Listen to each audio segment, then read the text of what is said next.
Friends. അപ്പം ഞാനിന്ന് എല്ലാവർക്കും ഏകദേശം PSC പഠിക്കുന്ന എല്ലാവർക്കും അത്യാവശ്യം മോക്ക് ടെസ്റ്റുകളും കാര്യങ്ങളൊക്കെ ചെയ്യുന്ന എല്ലാവർക്കും റിലേറ്റ് ചെയ്യാൻ പറ്റുന്ന ഒരു കാര്യത്തെക്കുറിച്ച് പറയാൻ വേണ്ടിയിട്ടാണ്.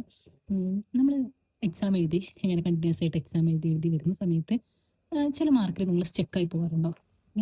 സ്റ്റക്കായി പോകുക ഇൻ ദ സെൻസ് ഒരേ മാർക്കിന് കിട്ടുക എന്നുള്ളതല്ല. പക്ഷെ നമ്മൾക്ക് ഒരു ഇപ്പോൾ എനിക്കുണ്ടായിരുന്ന ഒരു ഇൻസിഡന്റ് എന്താണെന്ന് വെച്ച് കഴിഞ്ഞാൽ 50 മാർക്കിൽ ഞാൻ സ്റ്റക്ക് ആയിട്ടുണ്ടായിരുന്നു. പിന്നെ 50 പ്ലസിലേക്ക് അല്ലെങ്കിൽ 60 അടുത്തേക്ക് എത്താൻ വേണ്ടിയിട്ട് എനിക്ക് ഒരുപാട് ടൈം എടുത്തിട്ടുണ്ടായിരുന്നു. അതേപോലെ തന്നെ 60 70യിലേക്ക് എനിക്ക് ഒരുപാട് ടൈം എടുത്തിട്ടുണ്ടായിരുന്നു. ഇപ്പം ഞാൻ ക്വാളിഫൈ ചെയ്ത അല്ലെങ്കിൽ ഞാൻ റാങ്ക് ലിസ്റ്റിലുള്ള എക്സാംസിലൊക്കെ എനിക്ക് 70 പ്ലസ് ആണ് എൻ്റെ മാർക്ക് വരുന്നത്. 72 പ്ലസ് ആണ് എൻ്റെ മെയിൻസിലേക്കുള്ള മാർക്സ് ഒക്കെ വരുന്നത്. അപ്പോൾ അത് എങ്ങനെയാണ് അല്ലെങ്കിൽ ആ ഒരു മാർക്കിലേക്ക് ഞാൻ എത്താൻ സ്വീകരിച്ച കുറച്ച് മെത്തേഡ്സ് ഉണ്ട്. ആ കാര്യങ്ങളൊക്കെ ആയിട്ട് ഇവിടെ പറയണത്. കുറേ പേർക്ക് ഇത് റിലേറ്റ് ചെയ്യാൻ പറ്റും. ഇപ്പോൾ റാങ്ക് ലിസ്റ്റിലൊക്കെ വന്നവർക്കും അല്ലെങ്കിൽ കുറേ മോക്ക് ടെസ്റ്റും പിന്നെ അല്ലെങ്കിൽ പ്രോപ്പർ രീതിയിൽ മോക്ക് ടെസ്റ്റ് എടുത്ത് ഇമ്പ്രൂവ് ചെയ്ത ആൾക്കാർക്കൊക്കെ ഞാൻ പറയുന്നത് ശരിയാണ് എന്ന് മനസ്സിലാവാൻ സാധ്യതയുണ്ട്. ഓക്കെ, അപ്പോൾ നിങ്ങൾക്കും അങ്ങനെ മാർക്ക് ഇമ്പ്രൂവ് ചെയ്യണമെന്നുണ്ടെങ്കിൽ നിങ്ങളൊന്ന് നോക്കി നോക്കൂ ഈ മെത്തേഡ്സ്. സാധ്യത ഉണ്ട്. എനിക്ക് എന്തായാലും വർക്കൗട്ട് ആയിട്ടുണ്ട്. അപ്പോൾ നിങ്ങൾക്കും വർക്കൗട്ട് ആവാൻ സാധ്യത ഉണ്ട്. ഓക്കെ, ഞാൻ പറയില്ലേ കുറേ മിസ്റ്റേക്സും കാര്യങ്ങളൊക്കെ സംഭവിച്ച് ഞാൻ എൻ്റെതായ രീതി മീൻസ് മെത്തേഡ് കണ്ടുപിടിച്ചതാണ്.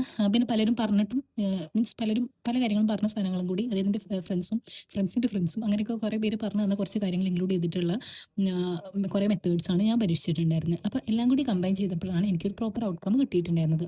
അപ്പോൾ നിങ്ങളും ഇതൊന്ന് പരീക്ഷിച്ച് നോക്കൂ കേട്ടോ. വിജയിക്കാനുള്ള സാധ്യത കൂടുതലാണ്.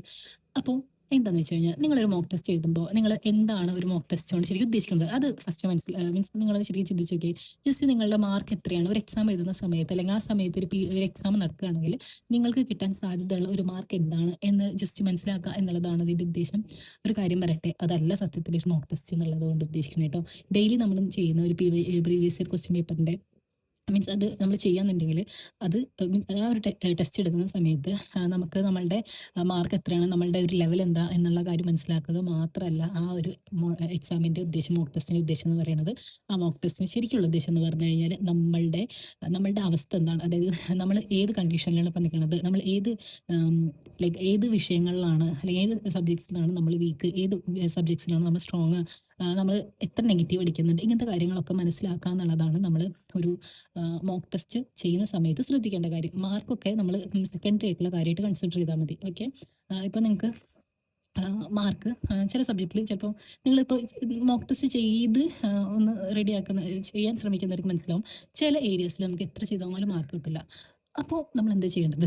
അപ്പോൾ നമ്മൾ വിചാരിക്കും ഓക്കെ ഈ ക്വസ്റ്റ്യൻ പേപ്പറിൻ്റെ കുഴപ്പമാണ്, അല്ലെങ്കിൽ ചിലപ്പോൾ ഈ ക്വസ്റ്റ്യൻ പേപ്പറിൽ മാത്രമേ ഇപ്പോൾ അത് ടഫ് ആയിട്ടുണ്ടാവുള്ളൂ അതുകൊണ്ടാണ് എനിക്ക് മാർക്ക് കിട്ടത്.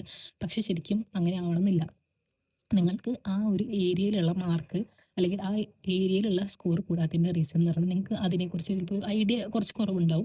അല്ലെങ്കിൽ അതിന്ന് ചോദിക്കാൻ സാധ്യതയുള്ള ചോദ്യങ്ങൾ നിങ്ങൾ ശരിക്കും ആ ഒരു മീൻസ് നിങ്ങൾ ആ ഒരു സബ്ജക്റ്റിൽ പഠിക്കേണ്ട മെത്തേഡിലൂടെ ആയിരിക്കില്ല മേ ബി നിങ്ങൾ പഠിക്കുന്നുണ്ടാവുക. ഓരോ സബ്ജക്റ്റും ഓരോ രീതിയിലാണ് പഠിക്കേണ്ടത് എന്നാണ് ഞാൻ മനസ്സിലാക്കിയത്. ഇപ്പോൾ ഹിസ്റ്ററി ഒക്കെ പഠിക്കുമ്പോൾ കുറച്ചുകൂടി കഥ മനസ്സിലാക്കി പഠിക്കുകയാണെന്നുണ്ടെങ്കിൽ നമുക്കത് യൂസ്ഫുൾ ആവും.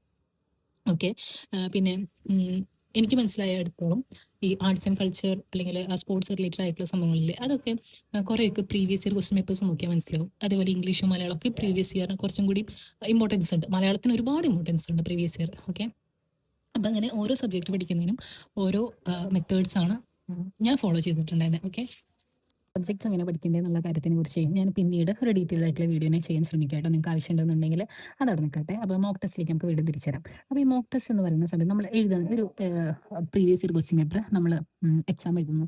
പിന്നെ ഒരു കാര്യം, നിങ്ങൾ ഏത് സമയത്താണ് എക്സാം എഴുതാറ് കമൻറ്റ് ചെയ്യൂ കേട്ടോ. അത് എന്താണെന്ന് വെച്ച് കഴിഞ്ഞാൽ കൃത്യം ഒരു 2 മണിക്ക് തന്നെ എക്സാം എഴുതാൻ ശ്രമിക്കുക. പലർക്കും പല സാഹചര്യമായിരിക്കും. ഞാൻ മുൻപത്തെ വീട്ടിലൊക്കെ പറഞ്ഞ പോലെ അമ്മമാരുണ്ടാവും, ചെറിയ കുഞ്ഞുങ്ങളുടെ അമ്മമാരുണ്ട്. അവർക്കിപ്പോൾ നമ്മൾ വിചാരിക്കുന്ന സമയത്തൊന്നും അവർക്ക് എഴുതിക്കൊള്ളുന്നില്ല, പറ്റിക്കൊള്ളുന്നില്ല. അത് മക്കളുടെ സമയത്തിനനുസരിച്ച് അമ്മമാർക്ക് എഴുതാൻ പറ്റുള്ളൂ, എനിക്ക് മനസ്സിലാവും. അതേപോലെ ജോലിക്ക് പോകുന്നവരുണ്ടാവും, അല്ലെങ്കിൽ പല ചിലപ്പോൾ എന്തെങ്കിലും ബുദ്ധിമുട്ടുകൾ അനുഭവിക്കുന്ന കുട്ടികളുണ്ടാവും. അങ്ങനെ പല സാഹചര്യത്തിലൂടെ കടന്നു പോകുന്ന പല ആൾക്കാരുണ്ടാവും. അപ്പം ജനറലി നമ്മൾ ഇപ്പോൾ ഒരു PSC എക്സാം എഴുതാന്നുണ്ടെങ്കിൽ ഏത് സമയത്തായിരിക്കും എക്സാം എഴുതാൻ പോകാൻ സാധ്യത ഉള്ളത്? അതിന് കുറച്ച് സമയത്തായിരിക്കും. ഇപ്പോൾ രാവിലെ എക്സാംസ് നടക്കുന്നുണ്ട്, ഇല്ല എന്നല്ല. പക്ഷേ നമ്മൾ ഉച്ചയ്ക്ക് 2 മണി എന്നുള്ളൊരു ടൈമാണ് നമ്മളുടെ ഒരു എക്സാം ടൈം എന്നുള്ള രീതിയിൽ കൺസിഡർ ചെയ്തിട്ട് ആ സമയത്ത് തന്നെ എക്സാം ചെയ്യാൻ ശ്രമിക്കാം. ഡെയിലി നമ്മള് ഉച്ചയ്ക്ക് എക്സാംസ് ചെയ്യുന്ന സമയത്തുള്ള ഒരു ഗുണം എന്താന്ന് വെച്ച് കഴിഞ്ഞാല്, നമ്മളുടെ ഉച്ച സമയത്തുള്ള ഉറക്കം ഒന്ന് കുറയാനുള്ള ഒരു പോസിബിലിറ്റി ഉണ്ട്. ഒരു കുട്ടി എന്നോട് ചോദിച്ചിട്ടുണ്ടായിരുന്നു ട്ടോ ഈ കമന്റില് നമ്മളെങ്ങനെയാണ് ഈ ഉറക്കം കുറയ്ക്കുക എന്നുള്ളത്. ഇതിന്റെ മീൻസ് അതെങ്ങനെയാണ് ഉറക്കം കുറയ്ക്കാൻ ഞാൻ കുറച്ച് കാര്യങ്ങൾ ട്രൈ ചെയ്തതെന്നുള്ളത് ഈ കമന്റിൽ പറഞ്ഞിട്ടുണ്ടായിരുന്നു. അപ്പം ഇങ്ങനെ ഉറക്കത്തിന്റെ പ്രശ്നങ്ങൾ ഒരുപാട് പേരുണ്ടാവും. എനിക്കും ഉണ്ടായിരുന്നു ട്ടോ തുടക്കത്തില്. ഫസ്റ്റ് നമുക്കിങ്ങനെ ഫുൾ ടൈം വീട്ടിലിരിക്കുകയാണല്ലോ. അപ്പോൾ സ്വാഭാവികമായിട്ടും ഉച്ചയ്ക്ക് ഉറക്കം എന്നുള്ളത് ഉം എല്ലാവർക്കും സാധ്യതയുള്ളൊരു കാര്യമാണ്. പിന്നെ അത്ര നേരം നമ്മളെന്തെങ്കിലും ഓരോ കാര്യങ്ങൾ സ്ട്രെസ് എടുത്ത് കഴിഞ്ഞാൽ കുറച്ച് നേരം റെസ്റ്റ് എടുക്കുന്നതിന് കുഴപ്പമൊന്നുമില്ല. പക്ഷേ ആ റെസ്റ്റ് എന്ന് പറയുന്നത് ഒരു 2, 3 മണിക്കൂറൊക്കെ ഉള്ള ഒരു കണ്ടിന്യൂസ് ആയിട്ടുള്ള ഉറക്കത്തിലേക്ക് എത്താതിരിക്കാൻ വേണ്ടി മാക്സിമം ശ്രമിക്കണം. അതൊരു പവർ നാപ്പ് എന്നുള്ള രീതിയിൽ 10 മിനിറ്റ് അല്ലെങ്കിൽ 15 മിനിറ്റിലേക്കൊക്കെയുള്ള ഒരു ബോഡിക്ക് ഒരു റെസ്റ്റ് കൊടുക്കുക എന്നുള്ള രീതിയിൽ മാത്രമാക്കണം നിങ്ങളുടെ ആ ഒരു ഉച്ചയ്ക്കുള്ള ഉറക്കം. ഓക്കെ. അതും കൃത്യം ഉച്ച സമയത്ത്, അതായത് 2 മണിക്കൊന്നും ചെയ്യാൻ നിൽക്കരുത്. ഒരു 3:30 ആ സമയത്തൊക്കെയാണ് നിങ്ങൾ ഒരു പവർ നാപ്പ് എടുക്കുന്നത് വെച്ചാൽ വലിയ കുഴപ്പമില്ല. പക്ഷെ അതിന് മുൻപ് നിങ്ങൾ മാക്സിമം പവർ നാപ്പ് എടുക്കരുത്. അല്ലെങ്കിൽ ഉച്ചയ്ക്ക് ഒരിക്കലും ഉറങ്ങാൻ ശ്രമിക്കരുത്. 2 മണിക്കൊക്കെ എക്സാം മീൻസ് അവിടെ ഉറങ്ങാൻ നിന്ന് കഴിഞ്ഞാൽ, അതായത് നമുക്കതൊരു പ്രാക്ടീസ് ആയി കഴിഞ്ഞാൽ, ശീലമായി കഴിഞ്ഞാൽ, നമ്മൾ എക്സാം ഹാളിൽ ചെന്നാലും നമുക്ക് ആ സമയത്ത് അവിടെ ഉറക്കം വരും. ഓക്കെ. ചിലപ്പോൾ അതിൻ്റെ ഇടയിൽ നമ്മളൊരു ലഞ്ചൊക്കെ നല്ല രീതിയിൽ കഴിച്ചിട്ടാണ് എക്സാമിന് പോകണമെന്നുണ്ടെങ്കിൽ നല്ല സുഖമായിട്ട് ചിലപ്പോൾ നമുക്ക് അവിടെ ചെന്നിട്ട് ഉറങ്ങാൻ പറ്റും. ഓക്കെ. അപ്പോൾ അങ്ങനെയുള്ള അബദ്ധങ്ങളൊന്നും കാണിക്കരുത്. മാക്സിമം എല്ലാ ദിവസവും ഉച്ചയ്ക്ക് തന്നെ കൃത്യം 2 മണിക്ക് തന്നെ എക്സാം ഹാളിൽ എന്നുള്ള രീതിയിൽ തന്നെ ഇരുന്നിട്ട് എക്സാം എഴുതുക.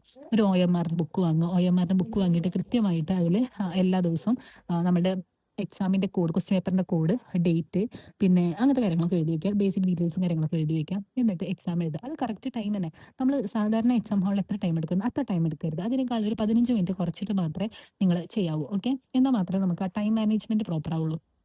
ടൈമർ വെക്കുക. എന്നിട്ട് അതിന് ശേഷം എക്സാം എഴുതുക. എക്സാം എഴുതുന്ന സമയത്ത് സ്വാഭാവികമായിട്ടും കുറേ നെഗറ്റീവ്സ് സംഭവിക്കാം. അപ്പോൾ അത് നിങ്ങള് അയ്യോ എനിക്ക് ഇത്ര നെഗറ്റീവ് വന്നല്ലോ, അല്ലെങ്കിൽ എനിക്ക് ഈ ടോപ്പിക് ഇത്ര അറിയില്ലേ, അല്ലെങ്കിൽ എനിക്ക് ഇത്തിരി മാർക്ക് കുറഞ്ഞു പോയല്ലോ എന്നുള്ള രീതിയിൽ ചിന്തിക്കാതെ നിങ്ങൾ കുറച്ചും കൂടി അതിനൊരു പോസിറ്റീവ് സെൻസിൽ കാണണം. ഞാൻ പറയട്ടെ, നമുക്ക് പറ്റുന്ന ഓരോ അബദ്ധങ്ങളും ശരിക്കും പറഞ്ഞാൽ ഓരോ പാഠങ്ങളാണ്. അത് ശരിക്കും ഇതൊരു വലിയ കോട്ടൊക്കെയാണ്. പക്ഷെ അത് സത്യത്തിൽ അങ്ങനെ തന്നെയല്ലേ? നിങ്ങൾ ചിന്തിച്ച് നോക്കിയാൽ നിങ്ങൾക്ക് ഇപ്പം നിങ്ങളൊരു എക്സാം എഴുതിയിട്ട് മാർക്ക് കുറഞ്ഞു. അതായത് വീട്ടിലിരുന്നിട്ടല്ലേ നമ്മൾ എക്സാം എഴുതുന്നത്. നമ്മൾ ആരും ബോധിപ്പിക്കേണ്ട ആവശ്യമില്ല. നമ്മൾ മാത്രം നമ്മുടെ മാർക്ക് അറിയുന്ന ആൾക്കാരായിട്ടുള്ളൂ.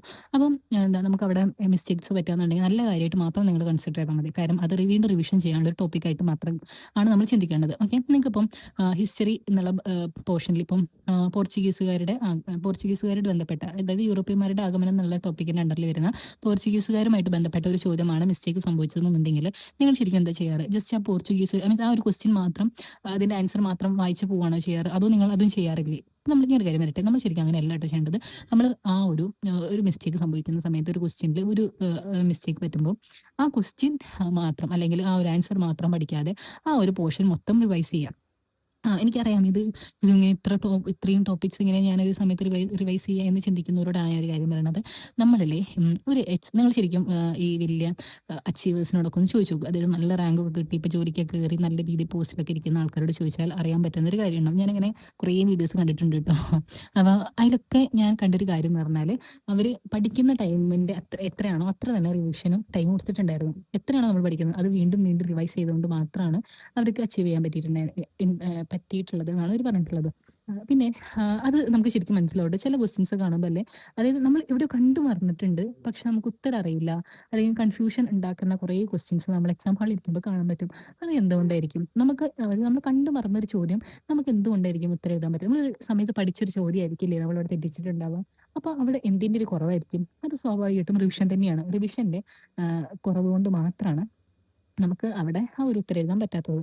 അപ്പോൾ നിങ്ങൾ ചിന്തിച്ച് നോക്കിയേ, നിങ്ങൾ പഠിച്ച ആ ഒരു ടൈം വേസ്റ്റായി, ആ ഒരു ആൻസർ തെറ്റിച്ചു എന്നുള്ള ആ ഒരു റിഗ്രറ്റ് ഉണ്ടാവും. അപ്പോൾ അതിനേക്കാളും പഠിച്ച സാധനം ഒന്നുകൂടി ഉറപ്പിക്കുക എന്നുള്ളതാണ് നമ്മളവിടെ ചെയ്യേണ്ടത്. അപ്പോൾ ഞാൻ പറഞ്ഞ പോലെ തന്നെ ഒരു ക്വസ്റ്റ്യൻ തെറ്റുന്ന സമയത്ത് നിങ്ങളത് റിവൈസ് ചെയ്യുക. അതായത് ആ ടോപ്പിക്ക് മൊത്തത്തിൽ ഇപ്പോൾ പോർച്ചുഗീസുകാരുമായിട്ട് ബന്ധപ്പെട്ട ഒരു ടോപ്പിക്കിൽ ഇപ്പോൾ വാസ്കോഡഗാമയായിട്ടുള്ള ഒരു ബന്ധപ്പെട്ട ഒരു ക്വസ്റ്റ്യനാണ്. ആ ക്വസ്റ്റ്യൻ തെറ്റുന്ന സമയത്ത് കേവലം ആ ഒരു ക്വസ്റ്റ്യൻ മാത്രം, ക്വസ്റ്റ്യൻ ആൻസർ എന്നത് പഠിച്ചു പോകാതെ ആ ഒരു ടോപ്പിക്, പോർച്ചുഗീസുകാർ എന്ന ടോപ്പിക് മുഴുവനായിട്ടൊന്ന് വായിക്കുക. ഇപ്പം നിങ്ങളൊരു ഷോർട്ട് നോട്ട് എഴുതുന്ന ആളാണെങ്കിലോ, അല്ലെങ്കിൽ ഒരു റാങ്ക് ഫയൽ വെച്ച് പഠിക്കുന്ന ആളാണെങ്കിലും, അല്ലെങ്കിൽ ഇപ്പോൾ ഒരു വീഡിയോ ക്ലാസ് കണ്ട് പഠിക്കുന്ന ആളാണെങ്കിൽ പോലും നിങ്ങൾക്ക് അത് വലിയ ബുദ്ധിമുട്ടുള്ള കാര്യമാവില്ല. വീഡിയോ കാണുന്ന ഒരാളാണെന്നുണ്ടെങ്കിൽ 2 മിനിറ്റ്സിലിട്ട് പ്ലേ ചെയ്യാം. ഓക്കെ. ഇനിയിപ്പോൾ റിവിഷൻ, അതായത് റാങ്ക് ഫയലാണ് യൂസ് ചെയ്യുന്നത് വെച്ചാൽ പെട്ടെന്ന് വായിച്ചു പോകും. ഞാൻ പറയുന്നത് ഫസ്റ്റ് ആയിട്ട് നമ്മളിങ്ങനെ പഠിക്കുന്നു അതേപോലെ തന്നെ ഇരുന്ന് പഠിക്കണം എന്നല്ല, മറിച്ച് മെല്ലെ അതായത് എന്താ ചെറിയ രീതി മീൻസ് ഒന്ന് ജസ്റ്റ് ഒന്ന് വായിച്ചു നോക്കുക. ഓക്കെ. ഇതൊക്കെ നമ്മൾക്ക് ഓർമ്മ ഉണ്ടല്ലോ എന്നുള്ള കാര്യം ഒന്ന് ഉറപ്പിക്കാൻ വേണ്ടി മാത്രം. അല്ലാതെ എന്താ എനിക്കിതൊക്കെ അറിയാം അതുകൊണ്ട് ഞാൻ പഠിക്കേണ്ട ആവശ്യമില്ലെന്ന് ചിന്തിച്ചിരിക്കാതെ ഒരു തവണയും കൂടി വായിച്ചു എന്ന് കരുതിയിട്ട് ഒന്നും സംഭവിക്കാൻ പോണില്ല. ഓക്കെ. ഒന്ന് ഉറപ്പിക്കാം. നമുക്കത് വീണ്ടും നമ്മുടെ മനസ്സിലുണ്ട്. ഇനി ഒരു ക്വസ്റ്റ്യൻ നാളെ ഇതുമായിട്ട് ബന്ധപ്പെട്ട് അല്ലെങ്കിൽ എന്താ പോർച്ചുഗീസുകാരുമായിട്ട് ബന്ധപ്പെട്ട് എന്ത് ചോദ്യം നാളെ വന്നാലും എനിക്ക് എഴുതാൻ പറ്റും. അല്ലെങ്കിൽ 10th ലെവൽ എക്സാമിന് വേണ്ടിയിട്ട് പ്രിപ്പയർ ചെയ്യുന്നത് വെച്ചാൽ ആ ഒരു ടോപ്പിക്കിന്ന് എന്ത് നാളെ പോർച്ചുഗീസുകാരായിട്ട് എന്ത് വന്നാലും എനിക്ക് എഴുതാൻ പറ്റും എന്നുള്ളൊരു ഉറപ്പ് ഉണ്ടാക്കിയെടുക്കുക. അത്രയാണ് നമ്മൾ മെയിൻലി ചെയ്യേണ്ടത്. പിന്നെ നെഗറ്റീവ്സ് കുറയ്ക്കാനുള്ളൊരു കാര്യമുണ്ട് കേട്ടോ. നിങ്ങൾ എത്ര നിങ്ങൾ മോക്ക് ടെസ്റ്റ് ചെയ്താൽ മാത്രമേ നിങ്ങൾക്ക് ആ കാര്യം മനസ്സിലാവുള്ളൂ. നിങ്ങൾ കുറേ പഠിച്ചിട്ട് നമ്മൾ എക്സാം ഹാളിൽ എത്തിയിട്ട് ഫസ്റ്റ് ആയിട്ട് അപ്പോഴാണ് നമ്മൾ എക്സാം മീൻസ് ഓരോ OMR കാണുന്നപ്പോഴും എക്സാം എഴുതുന്നതെന്ന് വെച്ചാൽ നിങ്ങൾക്ക് അവിടെ സംഭവിക്കാൻ പോകുന്നൊരു കാര്യമുണ്ട്. നിങ്ങൾ കുറേ നെഗറ്റീവ്സ് വാങ്ങും. ഓക്കെ. ഈ നെഗറ്റീവ്സ് കുറയ്ക്കാനുള്ള മെത്തേഡ് എന്ന് പറയുന്നത് നമ്മൾ ഡെയിലി മോക്ക് ടെസ്റ്റ് ചെയ്യുക എന്നുള്ളതാണ്. അപ്പോൾ നമുക്ക് മനസ്സിലാവും ഏതൊക്കെ ടൈപ്പ് ഓഫ് ക്വസ്റ്റ്യന് നമ്മൾ ആൻസർ ചെയ്യാൻ പാടില്ല, എങ്ങനത്തെ ഒരു ക്വസ്റ്റ്യനാണ് നമ്മൾ ആൻസർ ചെയ്യേണ്ടത്, എത്രത്തോളം നമുക്ക് അറിയാത്തൊരു ചോദ്യമാണ് നമ്മൾ റിസ്ക് എടുത്ത് ചെയ്യേണ്ടത്, അല്ലെങ്കിൽ എങ്ങനത്തെ ടൈപ്പ് ഓഫ് റിസ്ക് ആണ് നമ്മൾ എടുക്കേണ്ടത്, 50-50 ചാൻസസ് ആണ്. അതൊക്കെ നമ്മളുടെ അത് നമ്മൾ ഓരോ തവണ ചെയ്യുമ്പോൾ നമുക്ക് കിട്ടുന്ന ഒരു ഐഡിയ ആണ് കേട്ടോ. ഞാൻ ഇപ്പോൾ മാക്സിമം നെഗറ്റീവ്സ് കുറയ്ക്കാൻ ശ്രമിച്ചുകൊണ്ടിരിക്കുന്ന ഒരാളാണ്. ഇപ്പോൾ ഞാൻ കംപ്ലീറ്റ്ലി നെഗറ്റീവ് കുറയ്ക്കുന്നു എന്നൊന്നും ഞാൻ പറയണില്ല. ഞാൻ ഫസ്റ്റൊക്കെ എക്സാം എഴുതുന്ന സമയത്ത് എത്ര നെഗറ്റീവ് 20+ ഒക്കെ നെഗറ്റീവ് 20 അത്ര 20 ഇതിൽ കൂടുതൽ നെഗറ്റീവ്സ് ഒക്കെ വാങ്ങിയ സമയങ്ങളുണ്ടായിരുന്നു. ഇപ്പോൾ അത് കുറച്ച് വളരെ കുറവ് നെഗറ്റീവ്സേ ഇപ്പോൾ എനിക്ക് വരാറുള്ളൂ. അപ്പം അത് ഒരു എന്താ പറയുക കണ്ടിന്യൂസ് ആയിട്ടുള്ള ട്രെയിനിങ് കൊണ്ട് മാത്രം കിട്ടുന്ന ഒരു കാര്യമാണ് നെഗറ്റീവ് കുറയ്ക്കാനുള്ള ഒരു ടെക്നിക്ക്. അത് നിങ്ങൾ ഡെയിലി ചെയ്യുമ്പോൾ നിങ്ങൾക്ക് തന്നെ മനസ്സിലാവും. എന്നാലും എൻ്റെ ഒരു ടെക്നിക്ക് എന്താണെന്ന് വെച്ച് കഴിഞ്ഞാൽ എനിക്ക് ഉറപ്പ് ഉള്ള 100% ഉറപ്പുള്ള ചോദ്യങ്ങളാണ് ഞാൻ ഫസ്റ്റത്തെ ലെവലിൽ ഇങ്ങനെ എഴുതി പോരുക. അത് പെട്ടെന്ന് നമ്മൾ എക്സാം എഴുതുന്ന സമയത്ത് ഞാൻ പറഞ്ഞില്ല 15 മിനിറ്റ് നേരത്തെ നമ്മൾ എക്സാം കഴിക്കാൻ ശ്രമിക്കണം. അപ്പോൾ പെട്ടെന്ന് തന്നെ അത് വായിക്കുന്നു ആൻസർ എഴുതുന്നു, വായിക്കുന്നു അങ്ങനെ ആൻസർ എഴുതുന്നു, അങ്ങനെ അങ്ങനെ എഴുതി പോകും. എന്നിട്ട് അതിന് ശേഷം മാത്സ് ഒന്നും അതായത് ഒരു തവണ വായിച്ചിട്ട് എനിക്ക് അറിയാത്തത് ഞാൻ അപ്പോൾ ലീവ് ചെയ്യുകയാണ് ചെയ്യാറ്. പിന്നെ അതിന് ശേഷം കുറച്ചൊന്ന് ടൈം കൊടുക്കേണ്ട, അതായത് എനിക്ക് ഇങ്ങനെ കൺഫ്യൂഷനുള്ള ചോദ്യങ്ങളൊക്കെ പിന്നത്തേക്ക് മാറ്റി വയ്ക്കും. എന്നിട്ട് രണ്ടാമത്തെ സെറ്റ് നമ്മൾ ഒന്നും കൂടി നോക്കുമല്ലോ. ആ നോക്കുന്ന സമയത്ത് ശരിക്കും ഒന്ന് ആലോചിച്ച് നോക്കും. അതും എനിക്കിപ്പോൾ 2 ഓപ്ഷൻ ഉറപ്പായിട്ടും അറിയില്ല, 2 ഓപ്ഷൻസ് അറിയാം എന്നുള്ളൊരവസ്ഥയിലാണെന്നുണ്ടെങ്കിൽ ഞാൻ അവിടെ റിസ്ക് എടുക്കാൻ തയ്യാറാവാറുണ്ട് പലപ്പോഴും. എന്നാൽ അതിൽ ചില സമയത്തിന് എനിക്ക് മറ്റേ ഓപ്ഷനേക്കാൾ ഒന്നും കൂടി ഇത് ശരിയല്ലേ, ഇത് ആവാനല്ലേ സാധ്യത എന്ന് തോന്നുന്നത് അങ്ങനത്തെ ക്വസ്റ്റ്യൻസ് ഒക്കെ അത് ഞാൻ എന്തായാലും കറപ്പിക്കും. അത് 50-50 വരുന്ന സമയത്താണ് കേട്ടോ ഇങ്ങനെ ചാൻസ് എടുക്കാറ്. ഇപ്പോൾ ഒരു 4 ഓപ്ഷൻ എനിക്കറിയില്ല അല്ലെങ്കിൽ 3 ഓപ്ഷനും എനിക്ക് ഇങ്ങനെ കൺഫ്യൂഷനായിട്ട് നിൽക്കാന്നുണ്ടെങ്കിൽ ഞാൻ അവിടെ റിസ്ക് എടുക്കാൻ മാക്സിമം ശ്രമിക്കാറില്ല. പിന്നെ ഒരു കാര്യം, നിങ്ങൾ പഠിച്ച സാധനം മാത്രമേ എഴുതുള്ളൂ അങ്ങനത്തെ ഒരു വാശി വേണ്ട. ഇങ്ങനെ കുറച്ച് റിസ്ക് എടുക്കുകയൊക്കെ വേണം. പക്ഷെ റിസ്ക് എന്ന് പറയുന്നത് കുറച്ചും കൂടി ഇപ്പം 10th ലെവലാണെങ്കിലും ശരി, അത് 10th പ്രിലിംസ് എക്സാം ആണെങ്കിലും ശരി, നമുക്ക് കുറേ മറ്റേ സ്റ്റേറ്റ്മെന്റ് ടൈപ്പ് ക്വസ്റ്റ്യൻസ് വരുന്നുണ്ട്. പലരും ഇങ്ങനെ പറയണ കേട്ടിട്ടുണ്ട്, സ്റ്റേറ്റ്മെന്റ് ടൈപ്പ് ക്വസ്റ്റ്യൻസ് ഭയങ്കര ബുദ്ധിമുട്ടാണ്, അത് വേണ്ടിയിരുന്നു, അത് ഭയങ്കര ബുദ്ധിമുട്ടാണ്, മറ്റേത് ജസ്റ്റ് ആൻസർ പഠിച്ചങ്ങ് പോയാൽ മതിയല്ലോ. പക്ഷേ ഇത് ഞാൻ പറയട്ടെ, ഏറ്റവും സുഖമുള്ളത് നിങ്ങളൊന്നും പഠിച്ചില്ലെങ്കിൽ പോലും അറ്റൻഡ് ചെയ്യാൻ പറ്റും ചില സമയത്ത് കേട്ടോ. ഈ ഇങ്ങനത്തെ ഒരു എക്സാമിന് അതായത് ഒരു ഇങ്ങനെ സ്റ്റേറ്റ്മെന്റ് ടൈപ്പ് ക്വസ്റ്റ്യൻ വരുന്ന സമയത്ത് ഇതുവരെ ബുക്ക് തൊടാത്തൊരാൾക്ക് പോലും ആൻസർ ചെയ്യാൻ പറ്റുന്ന അങ്ങനത്തെ ക്വസ്റ്റ്യൻസ് വരെ നമ്മളുടെ PSCയിൽ ചോദിക്കാറുണ്ട്. അതായത് 2 സ്റ്റേറ്റ്മെന്റ് വിരുദ്ധമായിട്ട് തന്നു കഴിഞ്ഞാൽ നിങ്ങൾക്ക് എന്തായാലും ഉറപ്പിക്കാം ഈ 2 ഓപ്ഷൻസ് ഒരുമിച്ച് വരില്ല എന്നുള്ളത്. അങ്ങനെയൊക്കെയുള്ള ഒരുപാട് സംഭവങ്ങളുണ്ട്. അപ്പോൾ ഇതൊക്കെ മനസ്സിലാവണമെന്നുണ്ടെങ്കിൽ ഡെയിലി മോക്ക് ടെസ്റ്റ് എടുക്കുക. ഇപ്പം ഞാൻ ഡെയിലി മോക്ക് ടെസ്റ്റ് എടുക്കണം എന്ന് പറയുമ്പോഴും പലരും ചിന്തിക്കും ഈ സിറ്റുവേഷൻസ് അനുവദിക്കുന്നില്ലല്ലോ. അപ്പം നിങ്ങളുടെ സിറ്റുവേഷൻ അനുസരിച്ച് ചെയ്യാം. ഞാൻ എൻ്റെ ഒരു സിറ്റുവേഷൻ വെച്ചിട്ടാണ് പറയുന്നത്. എൻ്റെ അതേ സിറ്റുവേഷനുള്ള കുറേ പേരുണ്ട്. ഒരു വീട്ടിൽ ഫുൾ ടൈം ഇരുന്ന് പഠിക്കുന്നവരുണ്ടാവും. അതല്ലാതെ ഇപ്പം വർക്കിൻ്റെ ഇടയിൽ കൂടെ കാണുന്നവരാണെന്നുണ്ടെങ്കിലും നിങ്ങൾ മാക്സിമം ഇങ്ങനെ ശ്രമിക്കുക. ഇപ്പോൾ നിങ്ങൾക്ക് ലഞ്ച് ബ്രേക്കിൻ്റെ ടൈമിലൊക്കെ മാക്സിമം ഒരു എക്സാം എഴുതാൻ ശ്രമിക്കുക. ഓക്കെ. പിന്നെ എക്സാം എഴുതിയതിന് ശേഷം അന്ന് തന്നെ ആൻസേഴ്സ് ശരിയാണോ തെറ്റാണോ എന്നുള്ളത് നോക്കാൻ ശ്രമിക്കണം. അതായത് 1 മണിക്കൂർ എക്സാമിനും ബാക്കി 1 മണിക്കൂർ നിങ്ങൾ ഞാൻ പറയട്ടെ 1 മണിക്കൂർ അല്ലെങ്കിൽ ഒരു 3/4 മണിക്കൂർ 50 മിനിറ്റ്സ് ഒക്കെ ഒരു എക്സാം എഴുതാൻ വേണ്ടിയിട്ട് നിങ്ങൾ എടുക്കാൻ ശ്രമിക്കാവൂ കേട്ടോ. ഫസ്റ്റ് ഇപ്പോൾ നിങ്ങൾ ഇതുവരെ മോക്ക് ടെസ്റ്റ് ഒന്നും ചെയ്ത് തുടങ്ങിയിട്ടില്ലാത്ത ഒരാളാണെന്നുണ്ടെങ്കിൽ 1 അവർ എടുക്കുക. പിന്നെ മെല്ലെ മെല്ലെ ഒന്ന് 50 മിനിറ്റ്സിലേക്കൊക്കെ കൊണ്ടുവരാൻ ശ്രമിക്കുക. ചിലപ്പോൾ പറ്റിക്കൊള്ളുന്നില്ല. സ്റ്റിൽ നമ്മൾ ആ ഒരു ടൈമിലേക്ക് നമ്മളെ തന്നെ ട്രെയിൻ ചെയ്യിച്ച് കൊണ്ടുവരാം. നമ്മളെ ട്രെയിൻ ചെയ്യിപ്പിക്കുന്ന കാര്യമില്ല. അപ്പോൾ നമ്മളെ തന്നെ അങ്ങനെ ട്രെയിൻ ചെയ്യിപ്പിക്കാം. ഓക്കെ. പിന്നെ അങ്ങനെ എക്സാം എഴുതുന്നു. എക്സാം എഴുതിയതിന് ശേഷം 1 മണിക്കൂറും കൂടി ബാക്കി വയ്ക്കുക. ആ 1 മണിക്കൂർ എന്ന് പറഞ്ഞാൽ ഇപ്പം നമ്മളുടെ ഈ റിവിഷന് വേണ്ടിയിട്ടുള്ളതാണ്. ചിലപ്പോൾ റിവിഷന് കുറച്ച് ടൈം എടുക്കാം. ആ ടൈം നിങ്ങൾ എടുക്കണം. ഓക്കെ. ചിലപ്പോൾ 1.5 മണിക്കൂറാണെങ്കിലും അല്ലെങ്കിൽ 2 മണിക്കൂറാണെങ്കിലും നിങ്ങൾ ആ ടോപ്പിക്ക് മൊത്തം അതായത് 3 മണിക്കൂറാണ് ഒരു എക്സാമിന് വേണ്ടിയിട്ട് നിങ്ങൾ സ്പെൻഡ് ചെയ്യുന്നതെന്നുണ്ടെങ്കിൽ ആ ഒരു ടൈം നിങ്ങൾക്ക് വേസ്റ്റ് ആവൂല. അപ്പോൾ ഉറപ്പല്ലേ PYQയിൽ വന്നൊരു ചോദ്യമാണെന്നുണ്ടെങ്കിൽ അത് ഇനി ആവർത്തിക്കാനുള്ള സാധ്യത ഉണ്ട് എന്നാണ് ആ ചോദ്യം. അതായത് ഒരു ക്വസ്റ്റ്യൻ പേപ്പർ ഇടുന്ന ഒരാളുടെ കണ്ണിൽ ആ ചോദ്യം പെട്ട് കഴിഞ്ഞു. ആ ചോദ്യം ഇനിയും ആവർത്തിക്കാനുള്ള ചാൻസ് ഉണ്ട്. ആ ചോദ്യങ്ങൾ ചിലപ്പോൾ നാളെ നിങ്ങൾ എഴുതാൻ പോകുന്ന ഒരു ക്വസ്റ്റ്യൻ പേപ്പറിലാണ് വരുന്നുണ്ടെങ്കിലോ. അപ്പം ഈ ഒരു ക്വസ്റ്റ്യൻ പേപ്പർ ഫുള്ള് പഠിക്കാൻ വേണ്ടിയിട്ട് ഒരു ദിവസത്തിൽ 3 മണിക്കൂർ അല്ലെങ്കിൽ ഒരു പഠന ഫുൾ ടൈം പഠിക്കുന്ന ഒരാളാണെന്നുണ്ടെങ്കിൽ നമുക്ക് ഒരു 3 മണിക്കൂർ എക്സാം ഇങ്ങനെ ഫുൾ അനാലിസിസ് അല്ലെങ്കിൽ ഈ ക്വസ്റ്റ്യൻ പേപ്പറോട് ബന്ധപ്പെട്ട കാര്യങ്ങൾക്ക് വേണ്ടി സ്പെൻഡ് ചെയ്യുന്നതിലും വലിയ തെറ്റുണ്ടെന്ന് തോന്നുന്നില്ല. 2 മണിക്കൂർ എടുക്കാതിരിക്കുക. ഒരു 1.5 മണിക്കൂർ കൊണ്ടൊക്കെ ഈ പരിപാടി തീർക്കാൻ ശ്രമിക്കുക. ഓക്കെ. പെട്ടെന്ന് അത് ഇപ്പം നമ്മൾ ഇന്നിപ്പോൾ ഒരു ടോപ്പിക്ക് പഠിച്ചു. പിന്നെ നാളെയും അതേ ടോപ്പിക്ക് തന്നെ നമ്മൾ നാളെ തെറ്റിക്കാനുള്ള സാധ്യത കുറവല്ലേ. അപ്പോൾ അങ്ങനെയാണ് നമ്മൾ മെയിൻലി മോക്ക് ടെസ്റ്റ് ചെയ്യേണ്ടത്. ഓക്കെ. പിന്നെ നെഗറ്റീവ്സ് കുറയ്ക്കാനും ഇതേപോലെ തന്നെ ഡെയിലി മോക്ക് ടെസ്റ്റ് എടുത്താൽ തന്നെ കാര്യങ്ങൾ നടക്കും. നിങ്ങൾ വർക്ക് ചെയ്യുന്ന ഒരാളാണെന്നുണ്ടെങ്കിൽ നിങ്ങൾ ഒരു ദിവസം മോക്ക് ടെസ്റ്റ് എടുക്കുക. പിറ്റേ ദിവസത്തേക്ക് നമ്മൾ ഞാൻ നേരത്തെ പറഞ്ഞ പോലെ ഇങ്ങനെ മിസ്റ്റേക്സ് അനലൈസ് ചെയ്യുക. ഏത് ഭാഗത്താണ് മിസ്റ്റേക്ക് വന്നത്, ആ മിസ്റ്റേക്ക് വന്ന പോർഷൻ ഒന്നും കൂടി ഫുള്ളായിട്ട് റിവൈസ് ചെയ്യുക. ഇനി ആ ഭാഗത്തുനിന്ന് ക്വസ്റ്റ്യൻ വന്നു കഴിഞ്ഞാൽ ഞാൻ തെറ്റിക്കില്ല എന്നുള്ള കാര്യം അങ്ങനെ ഉറപ്പിക്കാം. ഓക്കെ. ഇതേ ഉള്ളൂ വഴി. അല്ലാതെ ഞാൻ പറഞ്ഞത് there is no shortcut for success. Okay. Short കട്ടുകളൊന്നുമില്ല. നിങ്ങൾ ഇങ്ങനെ കണ്ടിന്യൂസ് ആയിട്ട് നിങ്ങളെ തന്നെ ട്രെയിൻ ചെയ്യിപ്പിച്ചാൽ മാത്രമേ ഇവിടെ നമുക്ക് ജയിക്കാൻ പറ്റുള്ളൂ. ഓക്കെ. നമുക്ക് ഇവിടെ സക്സസ് ആർക്കും ഇങ്ങനെ പെട്ടെന്ന് ആർക്കും കിട്ടിയിട്ടില്ല. മേ ബി അങ്ങനെ കിട്ടുന്നവരൊക്കെ ഉണ്ടാവും. മേ ബി ഭയങ്കര ലക്കി ആയിട്ടുള്ള ആൾക്കാരാണ്. നമ്മളെ തന്നെ ഭയങ്കര ലക്കി ആയിട്ടൊന്ന് കൺസിഡർ ചെയ്യേണ്ട. ഓക്കെ. മേ ബി അങ്ങനെയുള്ളവരൊക്കെ ഉണ്ടാവും. പക്ഷേ ചിലപ്പോൾ എന്തെങ്കിലും ഭാഗ്യം കൊണ്ട് അല്ലെങ്കിൽ എന്തെങ്കിലും സമയത്തിൻ്റെ കാര്യങ്ങൾ കൊണ്ടൊക്കെ എന്ത് വേണമെങ്കിലും സംഭവിക്കാം. ബട്ട് സ്റ്റിൽ നമ്മളെ തന്നെ ഇങ്ങനെ ട്രെയിൻ ചെയ്യിപ്പിച്ചുകൊണ്ടിരിക്കുക. നമ്മളെ തന്നെ നല്ല രീതിയിൽ ഇങ്ങനെ ഒരു എക്സാം എഴുതാൻ വേണ്ടിയിട്ട് നമ്മൾ ഒരു എക്സാം ഹാളിൽ എങ്ങനെയാണോ ഇരിക്കുന്നത് അതേ ലെവലിൽ തന്നെ വീട്ടിലിരുന്നു കൊണ്ട് എക്സാം എഴുതിക്കൊണ്ടേ ഇരിക്കുക. ഓക്കെ.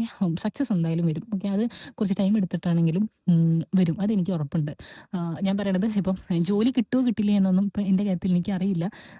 സിറ്റുവേഷൻ ലൈക്ക് നമുക്കറിയില്ല. നമ്മളല്ല ലൈക്ക് ഒരു എന്താ പറയുക ഭൂമിയിലുള്ള ഒരു കാര്യം നമുക്കങ്ങനെ നിയന്ത്രിക്കാം. നമുക്ക് നമ്മളെ മാത്രമേ ഒരു വ്യക്തി ലൈക്ക് നമുക്ക് നമ്മളെ തന്നെ നിയന്ത്രിക്കാനേ പറ്റുള്ളൂ. അത് ചിലപ്പോൾ നമുക്ക് നമ്മളെ തന്നെ നിയന്ത്രിക്കാൻ പറ്റാത്ത സിറ്റുവേഷനാണ് ഉള്ളത്.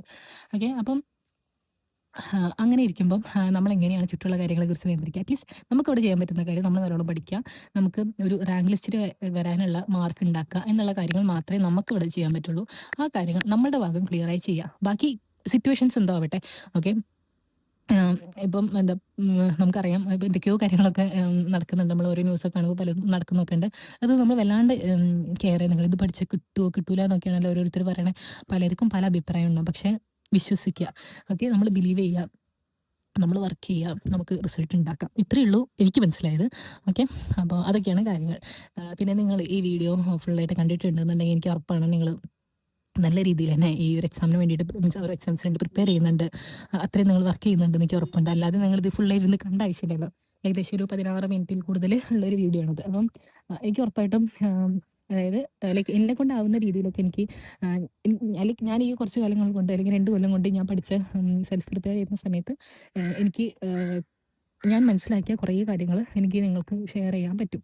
അപ്പോൾ നിങ്ങളൊന്ന് മാക്സിമം ഇനിയും സപ്പോർട്ട് ചെയ്യുക, സബ്സ്ക്രൈബ് ചെയ്യുക, ലൈക്ക് ചെയ്യുക. ഓക്കെ. നിങ്ങൾക്ക് എന്തെങ്കിലും ഡൗട്ട്സും അല്ലെങ്കിൽ എന്തെങ്കിലും സജഷൻസും കാര്യങ്ങളൊക്കെ ഉണ്ടെന്നുണ്ടെങ്കിൽ കമൻറ്റിലൂടെ അറിയിക്കാം. ഓക്കെ. അപ്പോൾ അത്രയേ ഉള്ളൂ.